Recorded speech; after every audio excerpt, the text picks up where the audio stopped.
Yeah, today we're covering the law number 2 from Robert Greene's The 48 Laws of Power. I'm Tom Stewart from the A Swift Kick in the Ass podcast, and I'm joined here with my friend, my lifelong friend, John Curran.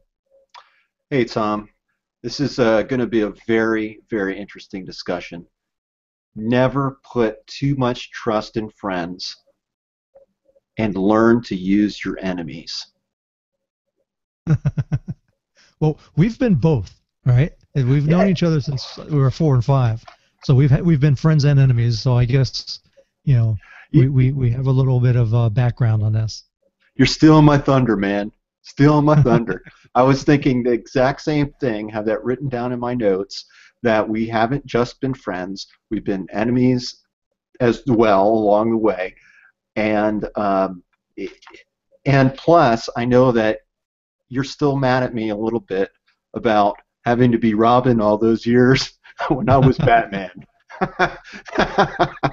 And how did I get even? We gave you lawn jobs when we were in high school. Oh yeah, and took apart my bike. They loosened every nut and bolt on my bike. They didn't take it all apart. They just loosened every bolt so that when I drove off, the wheels were wobbly. I actually forgot about that. It's pretty Like, good. I was like, what the hell?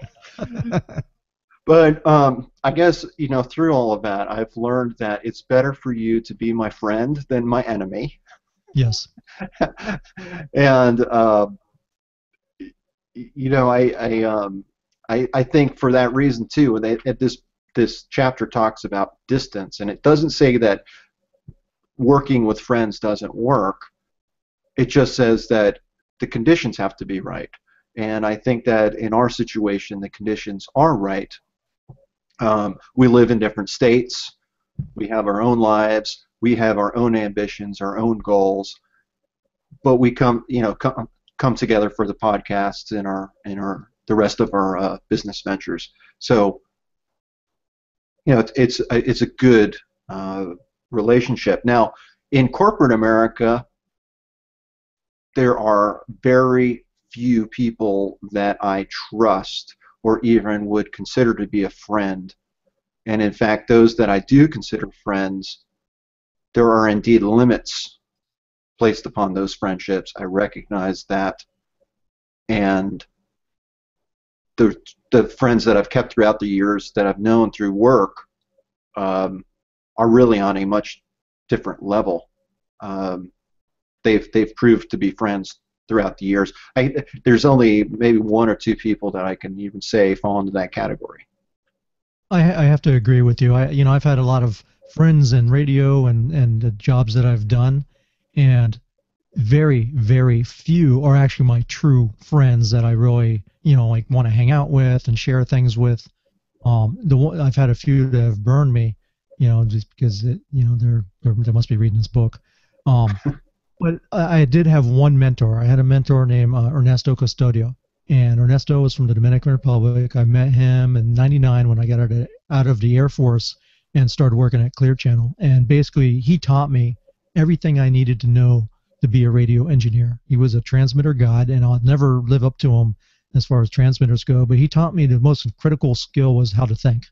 And he was, I used to call him the Dominican MacGyver, because this guy could, he was used to working in places like he would go to South America a lot and work on transmitters that were on top of mountains.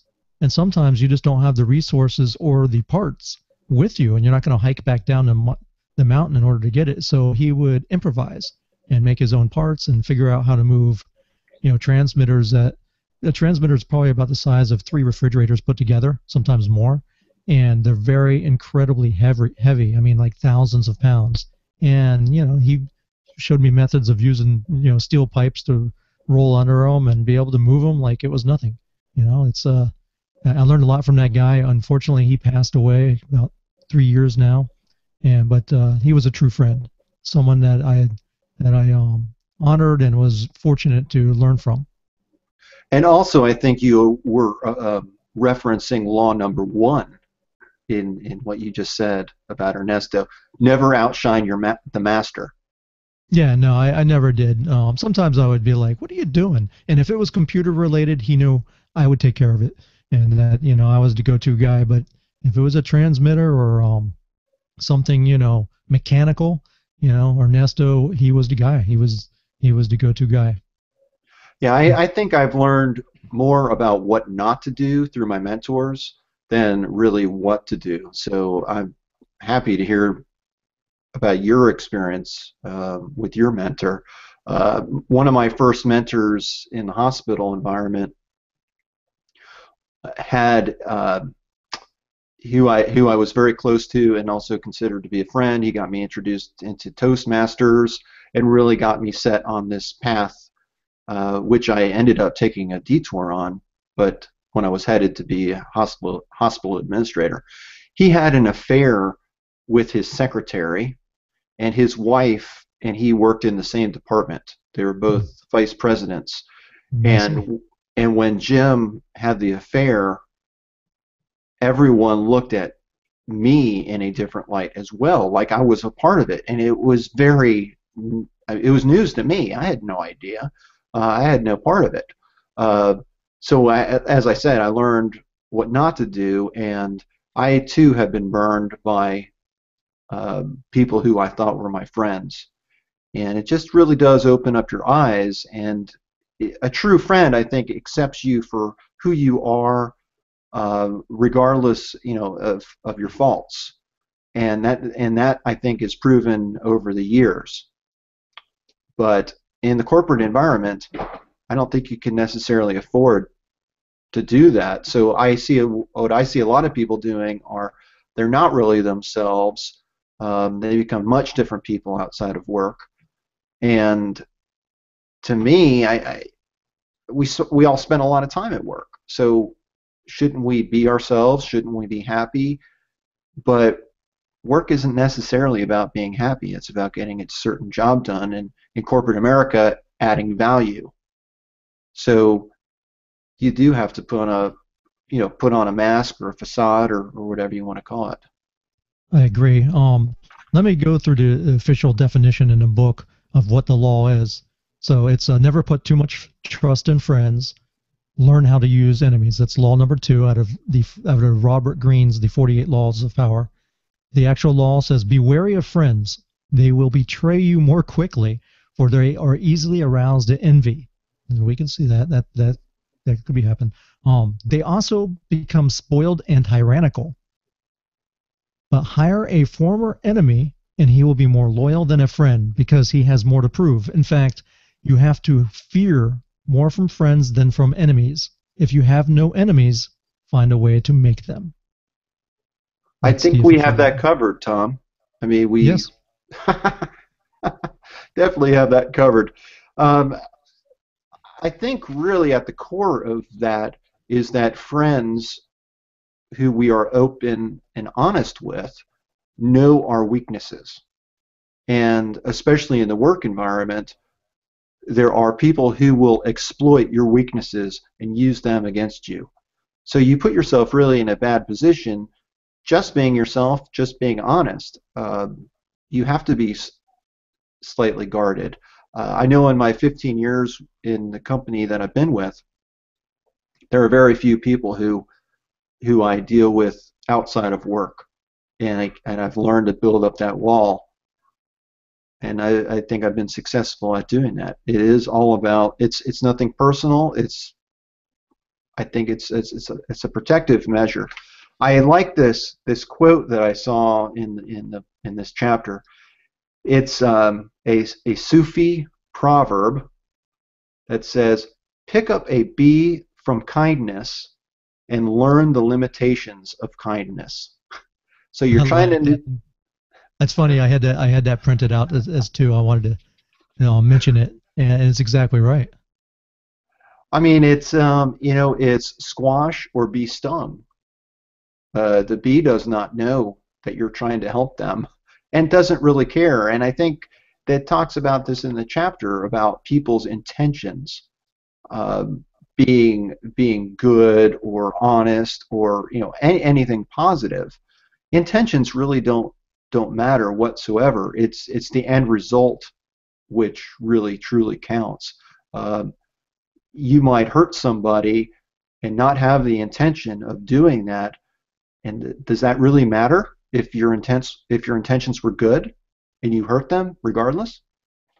All I know is I wish I would have known that proverb when I was a little kid, because my sister, who was probably 13 years older than me, put honey in my hand when I was little and told me that I could catch flies. Right. So what happens? A fly doesn't land in my hand. A bee lands in my hand, and I squeeze the hell out of it, and of course it stings the hell out of me. And I started crying and how could you do that?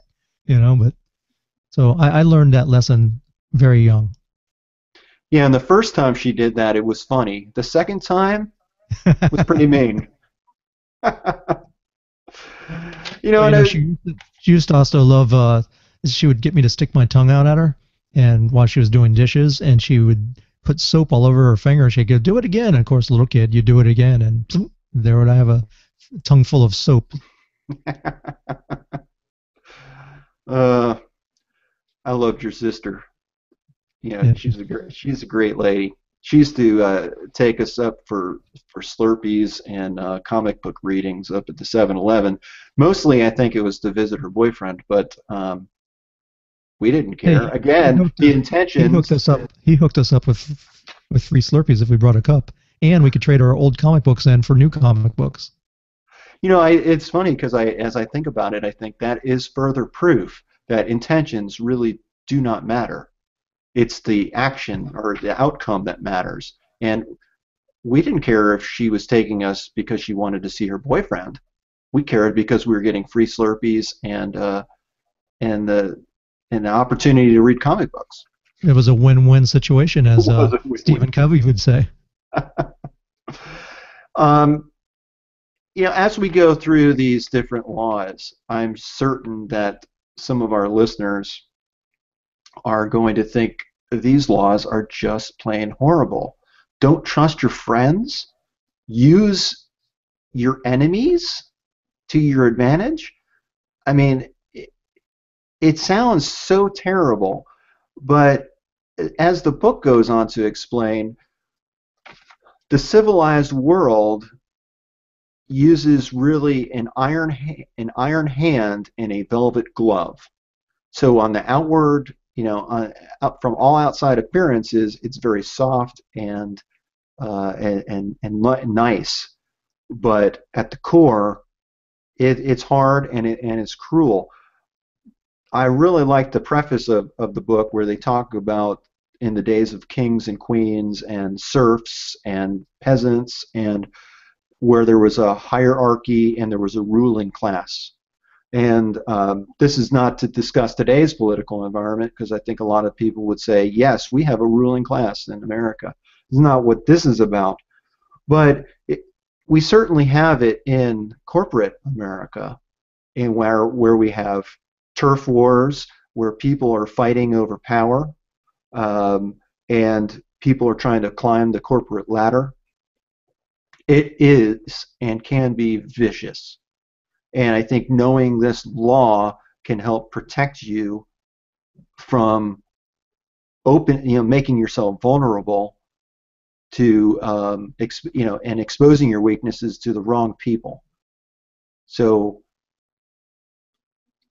there are limits. And I always like to bring everything back to comic books. Remember, Lex Luthor and Superman were best friends when they were young. Remember? And then I think Lex Luthor's lab caught on fire, and Superboy blew the fire out along with Lex Luthor's hair. And for some reason, because Lex Luthor became bald, he really, really hated Superman. They've changed that now, but when we were kids, that was the origin story. And same thing with Mr. Richards, who was it? Reed Richards from the Fantastic Four, and Doctor Doom. Doctor Doom got into a lab accident and blamed the accident on Reed Richards, and got like a minor scar on his face, and thought he was so vain he thought that he was hideously deformed, and blamed Reed Richards. I hope that's not the case here, Tom. Let's just get that out in the air with us. I'm bald. Damn you, John. And also Uh, look, even Judas and Jesus, you know, I mean that was his disciple, and he turned him in. yeah, so I think throughout history we can see that these laws have a lot of truth to them, and whether you want to admit that or not to yourself, it is indeed the case. Um, within it, life is a chess game in which really do need to strategize and map out how you want to win the game. And I know in corporate America, it can get very hot in the kitchen, and you know, you either learn ways to deal with the heat or get the hell out. And Um, they do not have your best interest at heart. It's the interest of the company, and you really are a number inside of a corporation, whether you know have a great relationship with your employer or not. That's just the way it is. It's a numbers game, and you just have to be aware of that. yeah, about 4 or 5 years ago now, after I guess it's 5 years, I was a month away from reaching my 10-year anniversary with the company, and my position was eliminated. And the company treated me fairly, and I was very happy about that. I got a severance package, and that was good. But I could have been really mad about that. Here I was with a company for almost 10 years, and they let me go. But I decided to go another route. And the way I thought about it is that the company is in business for a reason, and it does what is necessary to stay alive. That's all they were really doing. I did not agree with the methodology because I saw a lot of good people leaving the company. And in fact, I came back into the same company 2 months later, making more money, working from home, and I had a much better situation personally because of their business decision. So in many ways, it did not make sense to me at a personal level why a company would do that, but that's not really for me to decide. That was just business. And I know a lot of people who were laid off. Not everyone took it the same way I did. A lot of people took it very personally. And you just can't do that in business. No, and it's funny because I had a guy that was I thought a good friend. You know, I trusted a lot in him, and I told him a lot of personal stuff. And when I was ready to, I got a job offer by another company, and he was the only person I told. I didn't tell anyone else that I was leaving, and I actually was going to stay a little bit longer because there was a very important broadcast that was coming up that I had experience with, and I didn't want to leave him hanging and have to do it by himself. Well, wouldn't you know, a couple days before that broadcast, um, or a couple weeks before that broadcast, actually, my boss called me into his office, closed the door, and he goes, "So when are you leaving?" And I'm like, "How did you find out?" And he didn't tell me, but I knew exactly who told him, and I kind of figured why. He was griping to someone, and then they went back and told my boss, and it just shows you that you can't be you don't have true confidence in some of the people that you do work with. And I thought, this guy had no reason to do that for me, but the thing is, basically he shared the secret with someone else, and they told my boss. So keep your lips sealed on things, and keep your personal issues close at heart, and make sure to always stay guarded. Yeah, it is a sad truth. Um, it would be nice to be able to confide in people that you work with. We spend so much time together. You become friends, and you share time together. And it would be nice if you could trust people more than you really should. Um, but I've learned the hard way myself. So try not to do that. So that is the chapter or the second law. Right, Don't. and go out and make some enemies. It will do you good. Yeah, and do Thanks we for want? Do we actually? do we want to touch upon that? Just I know that we're probably running out of time, but the benefit of making enemies. I mean, what is that really a good thing? Well, according to Abraham Lincoln, here's another quote that was the from the 48 Laws of Power. In a speech Abraham Lincoln delivered at the height of the Civil War, he referred to the Southerners as fellow human beings who were in error. An elderly lady chastised him for not calling them irreconcilable enemies who must be destroyed. And Lincoln's response was, "Why, madam, do not I destroy my enemies when I make them my friends?"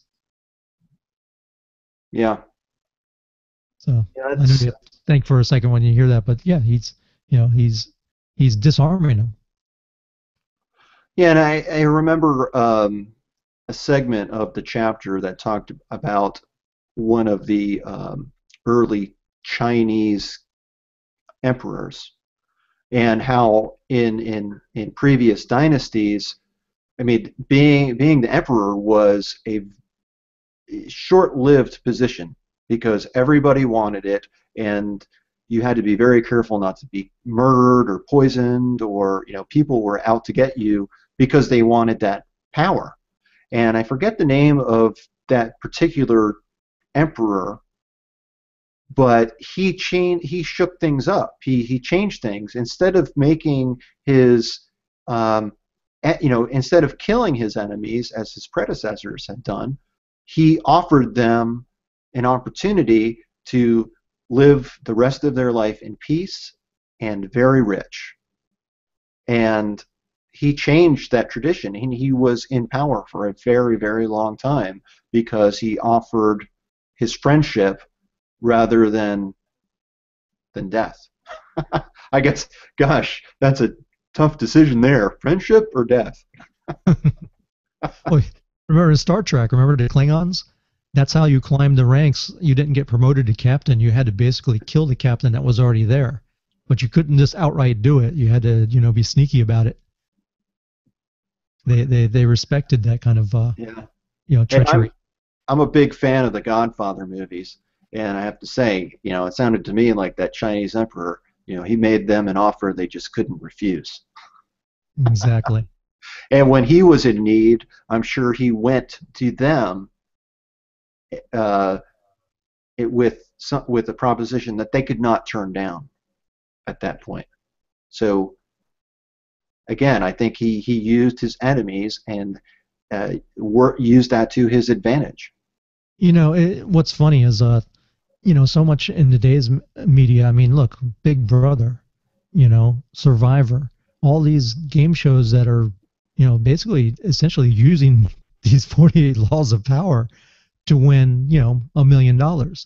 But people become so treacherous and, lying and sneaky, and America loves it. America just eats it up. So if, a lot of people will think, this is horrible what we're talking about, but you have to be aware of it. It is out there, and millions of people are watching it for entertainment.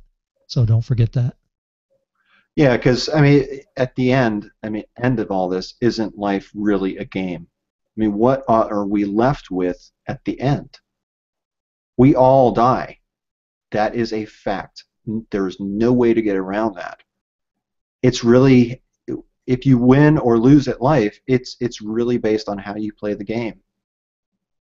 So that's They why say we're you doing can this. say you can say live and let live, but what's the I think it's Rush, right? It has the quote with and I'm sure they took it from somewhere, like if you haven't made a decision, you still have made a choice. Right. What lyric is that? Free will. Free will. That's it. And I know I butchered it, but that's the essence of the song lyric. Yeah, so I think too what Tom is saying that we can all learn from history, song lyrics. We can, from books. There are many different ways that we can learn about the world. And the reason why we like this book so much is because, it cuts through the bullshit, to be quite honest with you. And I'm sorry about using that word, but um, it's a law. that this author followed it did a lot of his a lot of research based on history. And if you want to read more about his examples that he uses in history, I mean, I would highly recommend the book. Uh, Absolutely. I've heard a lot of interviews with Robert Greene, and he's a really intelligent guy, and he actually worked in the film industry. He worked in Hollywood with producers and actors, and he was in right in the middle of the you know backstabbing mecca of the world. So that's where it actually inspired him to write the book. yeah, and it really does not get any more cutthroat in that industry. No. And talking about the velvet glove with the iron hand, isn't that the movie industry where they're tapping, patting everyone on the back and smiling and saying this person's so great in front of the camera, and maybe probably even kissing them and throwing their tongue down their throats, for for the camera. But as soon as those cameras are off, the story changes quickly. So They're picking up the phone to the National Enquirer. yeah, and saying they're never going to be working again in Hollywood. All right, so Anyhow, we should probably wrap this up. If you guys want to check out our podcast where we don't talk about so much evil, check out a Swift Kick in the Ass, um, a Swift Kick in the Ass podcast at a swiftkickintheass.com, or you can get it from iTunes, or you can find it. We do a hangout every time we record a podcast. We do them live. It cuts down on the editing, and it's more authentic. We really like this to be authentic and true. And we're just two guys that grew up together and are sharing our life experience to help people change their lives for the better. yeah. So we'll see you on the third law. Absolutely. Or some other. Thanks for joining us.